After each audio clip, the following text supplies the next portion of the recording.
Welcome to More Than a Type, the podcast for emotionally aware women who are ready to stop overthinking and start taking action. I'm Carol. And I'm Amira.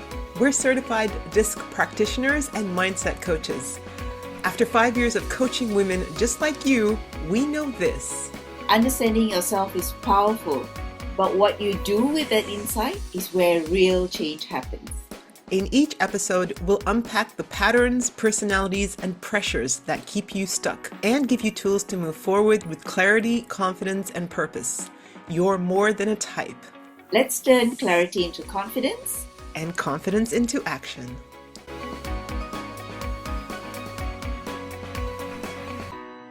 Hi, everyone. Welcome back to More Than a Type. I'm Amira. And I'm Carol. Today's episode is especially close to home for many I women: how to handle the hard stuff without running away. If you've ever avoided conflict, delayed difficult conversations, or changed the subject when things got heavy, this episode's for you. I remember avoiding a conversation with a colleague for weeks or maybe even months. She wasn't meeting deadlines and it was affecting my workload. But every time I thought about addressing it, my chest tightened. I just couldn't go ahead with it. I didn't want her to dislike me, so I avoided it completely. By the time I finally spoke up, the frustration had grown for both of us. And for me, avoiding talking to people has showed up in my family life. My natural instinct as an I-style personality is to keep the atmosphere light and positive. And that, for me, meant avoiding deeper issues. So I remember a time I had a disagreement with my partner. Outwardly, I just accepted what he said, but inside, I was really hurt and disconnected. And that's the danger. Avoiding the discomfort in the moment can create distance that lasts.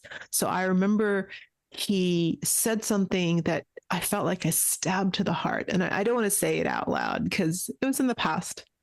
And I just remember walking away, going to bed, and not doing the usual goodnight kiss and all that stuff.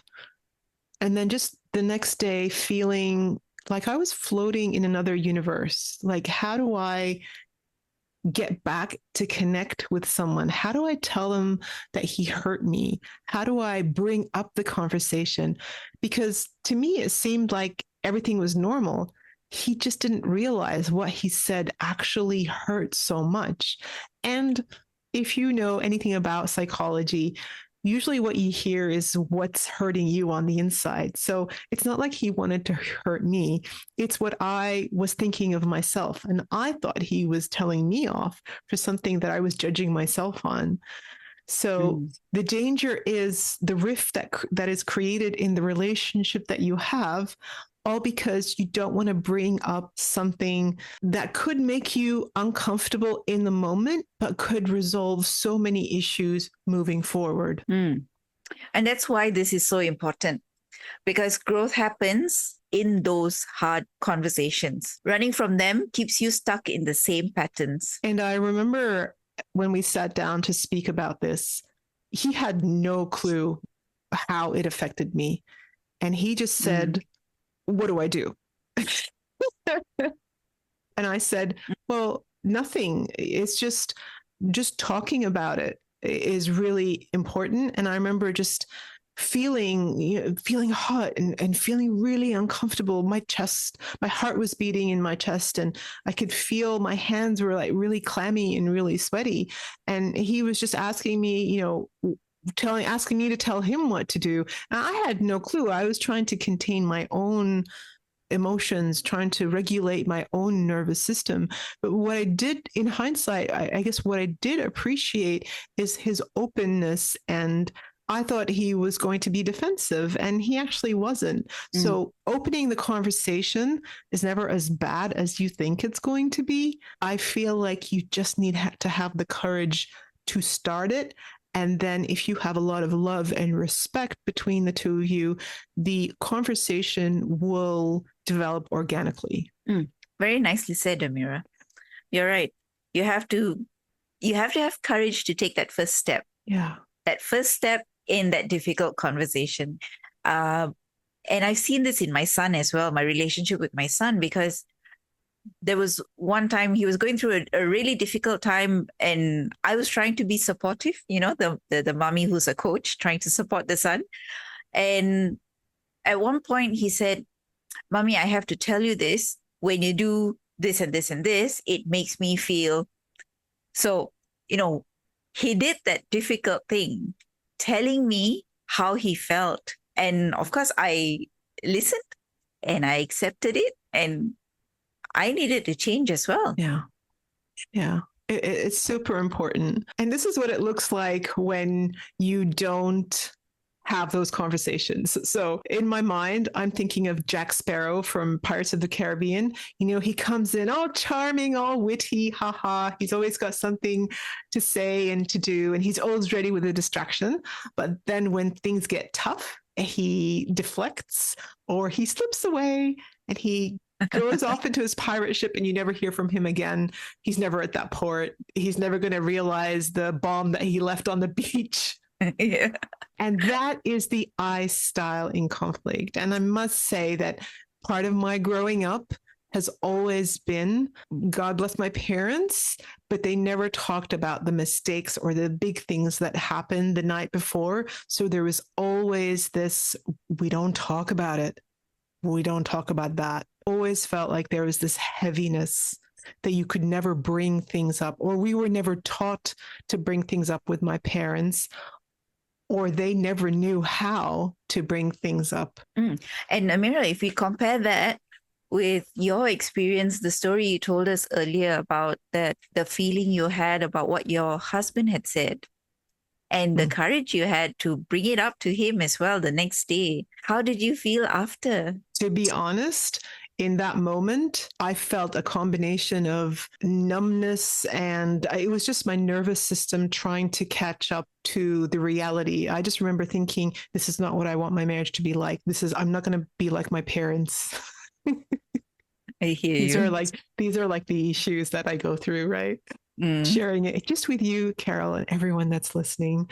But now, I'm not saying that we don't have disagreements, but to answer your question, now in the moment when he says something, I'll take a moment to ground myself to understand, what value he's hit. What is it that's upsetting me about what he said?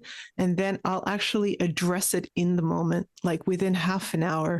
I'll say, honey, can I just say that what you just said there, that brought up for me this, and this.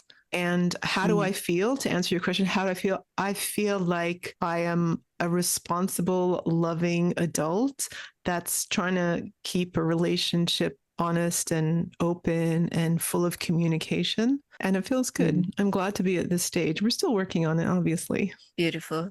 I'm sure it feels lighter as well, having had that difficult conversation and, gone through that unpleasantness of having to go through that conversation. You come out feeling lighter, feeling relieved. Your bond is closer and you have more appreciation for each other. I totally agree. But what does it look like when people don't do that? Well, in everyday life, it looks like ghosting a friend instead of telling her you need space, or laughing off a hurtful comment instead of saying it bothered you, or switching topics when your boss gives constructive feedback. I definitely have to say that all those things have happened to me, and perhaps I've done them to others along the years, because I remember growing up with not being able to have conversations with people. And I think it was just a pattern in our home. My mom always said, if you don't have anything nice to say, don't say anything at all. I heard that. But I guess the way that a young mind absorbs that or processes that information, a nice thing could mean so many things. So if you don't have a nice thing to say, well, what if you had constructive things to say? What if you had useful things to say? What if you had growth ideas? So there's just so many things. I feel like this episode is speaking to childhood patterns of mine, which is why it's really important to bring this out and speak about it with others and to help others get through this if it's a problem for them. So I know on the surface you stay fun and light. And that was what my parents always talked about. You know, don't put your dirty laundry out to air. Don't put your heavy burdens on people. But underneath, seriously, there's unspoken issues that build up like a pressure cooker. So why do I's avoid the hard stuff? What's happening under the surface? Let's have a look. The I style values harmony, approval, and emotional connection. And conflict feels like rejection. Criticism feels like abandonment. They're such heavy emotions in yourself to feel: rejection, abandonment. They are core hurts that stem from childhood traumas. That's why people who have the I personality type, their nervous system screams, escape, escape. It's that fight, flight, or fright syndrome of the nervous system. You just want to get out of there as soon as you feel uncomfortable, or you can laugh it off. It doesn't really matter. Or you can deflect it by saying something witty, or you could just disappear. So I'm out of here. That's the hide response. So you will do anything to avoid the sting of disapproval. But here's the paradox. Avoiding the hard stuff to keep people happy often creates the very disconnection you feared. Yeah. And when you avoid, people may stop trusting what you have to say, thinking, oh, you're only just saying this to please me. You're not really going to say what's coming up for you. They may see you as unreliable. They may see you as just a surface level person. And you miss that opportunity for that deeper intimacy and that real respect for telling it as it is for you. So let's flip the lens for a moment. How does the I style come across to others when avoiding the hard stuff? So to a D style, remember the D style is direct, decisive, focused, bold, big energy, that big vision. You can look really scattered. You can look evasive. You can look like you're unserious. And the D style is thinking, just say it. Why are you judging? Why are you being so flaky? Or beating around the bush. Or beating around the bush, yeah. To an S style who values steadiness, loyalty, they are harmony driven, your smile while hiding discomfort can feel confusing. They may sense something is wrong, but walk away thinking, did I miss something?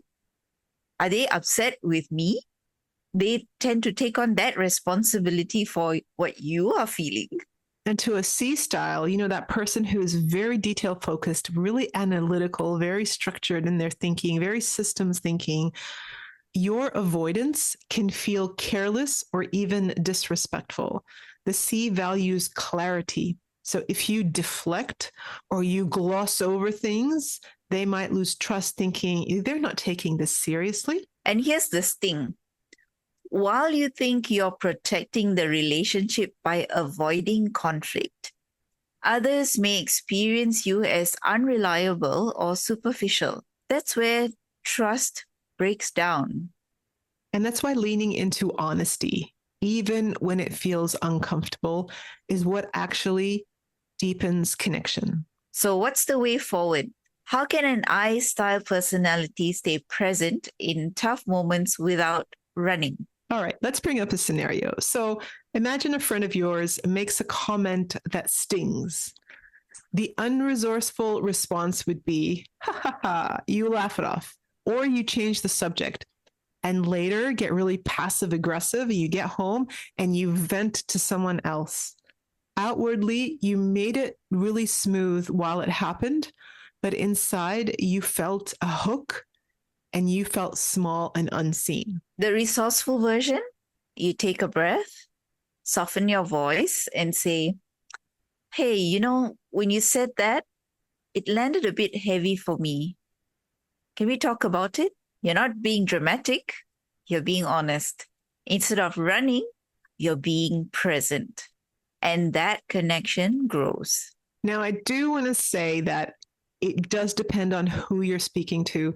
And we always talk about the circle of friends. You know, the closer the people are to you, the more you can have honest conversations with them. The more further people are away from you, the people at work, colleagues, they're not friends, they're colleagues. People who you meet when you're like joining tennis or you're at the crochet club or you're running with them. These are just people that you do those specific activities with. They're not necessarily friends from a close circle. So when you say, can we talk about it? It might be a little bit heavy for someone who is further away from you than your inner circle. So you might just want to stay at, hey, that was a little bit heavy for me, and just letting them know that that was a bit too much. If you want to talk about it, that's great. But the connection that you might have with them may not be, they might not know too much about you because all they see you is that for that 1 hour a week at that club. How you say this will take some time for you.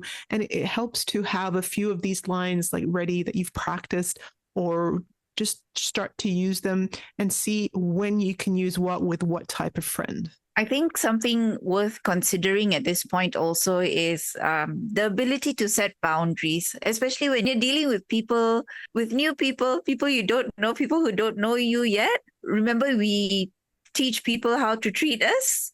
So bear that in mind as well. Yeah, super important.